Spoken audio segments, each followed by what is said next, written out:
Bonjour à tous et bienvenue dans ce nouvel épisode du One Morgan Show. Ce matin, je vais vous parler d'un sujet qui n'est pas tout à fait d'actualité puisqu'on en avait déjà parlé le 9 avril dans le live du SEO Camp. Il s'agit du Product Review Update du 8 avril 2021.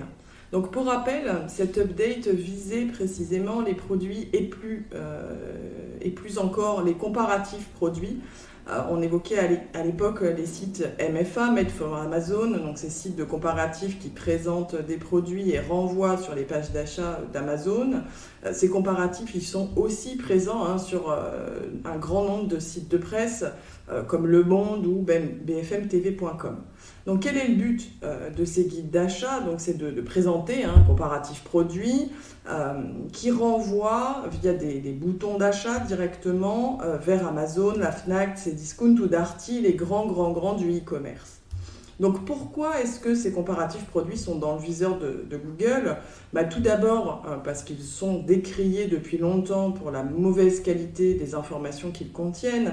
Et on le sait, Google de plus en plus mène un combat ardent contre les contenus de mauvaise qualité, mais surtout contre la fausse information.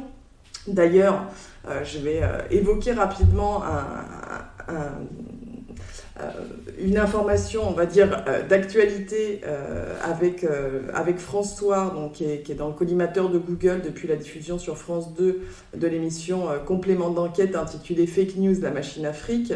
Donc France Soir, pour info, avait déjà été déréférencé de Google en janvier, son compte YouTube avait été supprimé, et donc en ce début du mois de septembre, Google a tout simplement coupé la monétisation du site. Donc voilà, tout ça pour dire que la fake news est vraiment, et la mauvaise information est vraiment au centre des préoccupations du moteur, ce qu'on pourrait voir comme quelque chose de positif, mais il y a peut-être derrière des besoins ou en tout cas un sens plus profond de ces opérations menées par le moteur de recherche et qui visent donc ces comparatifs. Donc les comparatifs, si on revient sur notre sujet, on évoquait déjà le 9 avril avec Patrick Valibus la façon dont le moteur allait pouvoir identifier finalement la qualité des comparatifs.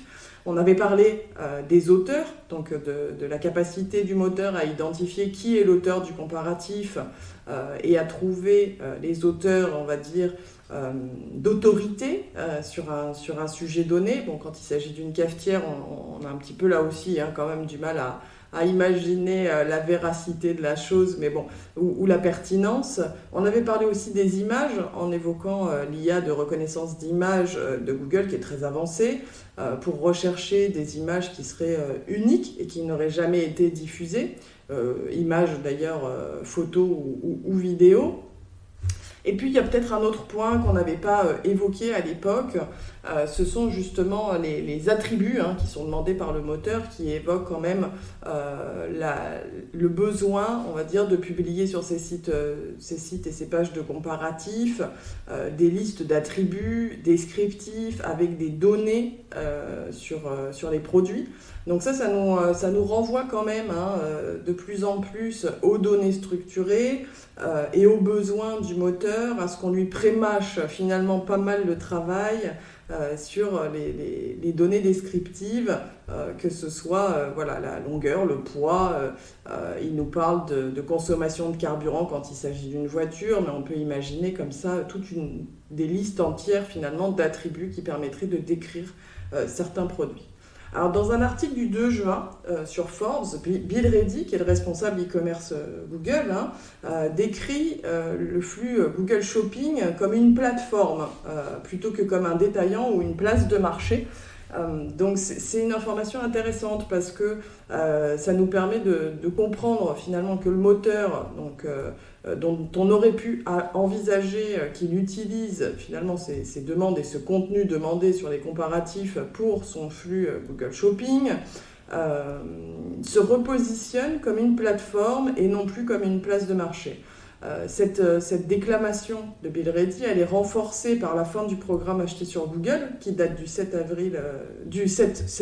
mois de septembre, 2021. Donc le programme acheté sur Google, c'est ce bouton qui permettait de faire un achat direct sur le moteur plutôt que d'aller sur le site du commerçant, prendra fin début décembre 2021.